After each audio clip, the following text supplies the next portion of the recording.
Usually endorsements for political candidates aren't really that big of a deal, but does a run-of-the-mill announcement show that Brian Jean's campaign is stuck in the mud and he's going to have to do a lot of extra work to get this thing back on solid ground?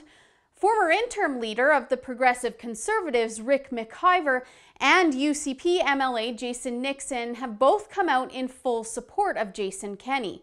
Normally, I wouldn't even bat an eye at this. It's actually not that big of a surprise that McIver is on Kenney's side. It's Nixon's endorsement that had me take a second look at things.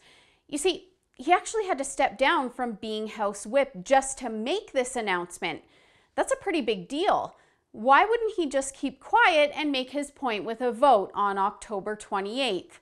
Well, at a media scrum after the endorsement, Jason Nixon told Postmedia's James Wood that Brian Jean didn't tell anyone in the Wildrose caucus about the $322,000 plus deficit Jean brought into the UCP. It's publicly been shown there was a large deficit from the Wildrose Party. Caucus members were not aware of it. In fact, we were told that there was no deficit in all of our briefings, despite, as you know, James, many caucus members raised the question. That's a pretty serious allegation, so I reached out to Brian Jean's campaign to see what they had to say, and they completely deny it. Jean's campaign showed me PowerPoint slides that outline all of the fiscals for the Legacy Party. They tell me the 23 slides are from the last face-to-face caucus meeting of the Wildrose Party in June of this year. I can't show you these documents, but it was really important to Jean's campaign that they clear the air. And these claims about extra staff salaries using up all of the budget and plunging the party into that big deficit? One former staffer claimed Jean used caucus resources to get a head start in the leadership, and Jason Nixon implied the same. Well, Jean's campaign also tells me that's not true. According to them, only 2 new full-time positions opened up, and the rest of the hires were either backfill or part-time positions. Out of the 12 positions they outlined to me, 5 are still working for the UCP caucus, 2 were laid off, 1 term ended, and 4 are on leave from caucus to work on Jean's campaign. And finally, Jean's campaign claims there is no caucus deficit, that budgets are balanced and calculated at the end of the year, and every dollar spent and hire made must go through the Legislative Assembly's office.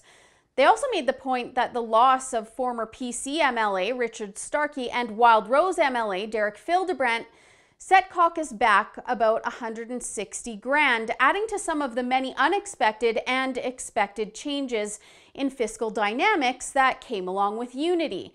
Look, there's no denying Brian Jean has had a rough week. In an effort to save face from the Kenney announcement where he saw Nixon jump ship, his campaign put out an email saying they had endorsements from Mayor Rick Pankiw from Rimbey. Except in this article from the Calgary Herald, he says, "The comments in there were from a personal text between me and Brian. Never publicly did I state that I support Brian, and never would I ever talk politically for the residents of my town." And now the Jean campaign has responded to those claims too. They're saying they jumped the gun and that Pankiw wanted the quote released at a later time. All of this points to Jean's campaign being in damage control mode. But can we trust these allegations against him, or are they just dirty leadership politics? For the Rebel.media, I'm Holly Nicholas. Thanks so much for watching. If you liked that video, don't forget to hit the subscribe button so that you don't miss the other side of the story that you're just not going to find anywhere else.